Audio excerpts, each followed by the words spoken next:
Hello বন্ধুরা, আজকে আমি মাছ দিয়ে একটা এটাকে শস্য বাটা মানে এটা হলো কাসুন্দি, অল্প কাঁচা আম, কাঁচা লঙ্কা আর শস্য বাটা এটার মধ্যে দিয়েছি।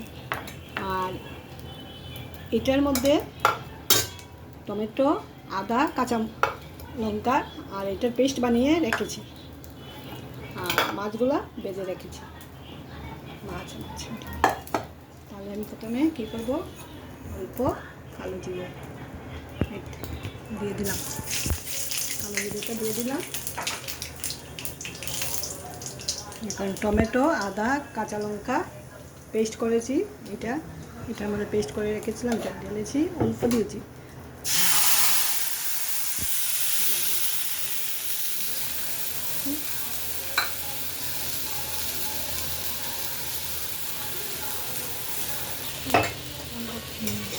তারপর এটাকে অল্প নাড়িয়ে নিচ্ছি।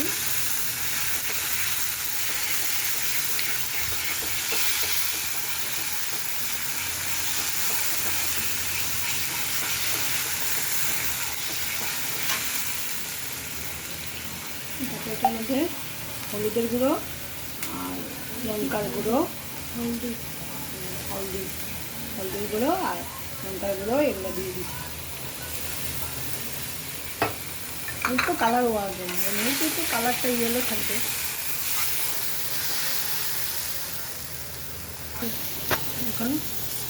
এখন নুন দিয়ে দিচ্ছি।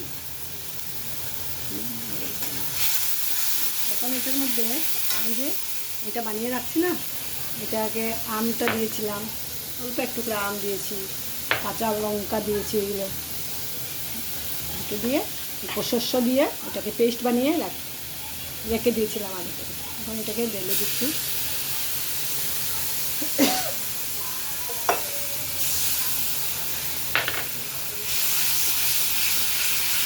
একদম সিম্পল। এখন মাছগুলা ছেড়ে দিচ্ছি। এখন হয়ে গেছে বন্ধুরা, ঢাকা দিয়ে দিচ্ছি। ঢাকা হয়ে গেছে। আপনারা আমার তারপর অল্প জল এটার মধ্যে ভাতটাকে দিয়ে দিয়েছি। এখন তো প্রায় শেষই, রান্না হয়ে গেছে। অল্প 1 মিনিট হয়ে গেলে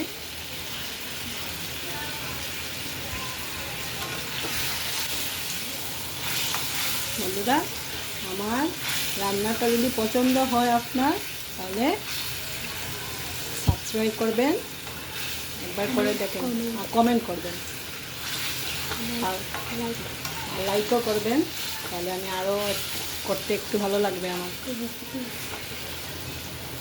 এই দেখেন, একদম অল্প সময় হয়ে যায় করতে গেলে। কাঁচা লঙ্কা, অল্প আম, কাঁচা আমের একটা টুকরা দিলেই হয়ে যাবে। আর শস্যের সঙ্গে একসঙ্গে গ্রাইন্ড করে ছেড়ে দেবে, টেস্ট আলগাই, একটা আসছে অন্যরকম। এমনি তো আমরা শস্য দিয়ে খাই সবাই, কিন্তু এটার মধ্যে অল্প কাঁচা আমের টুকরা।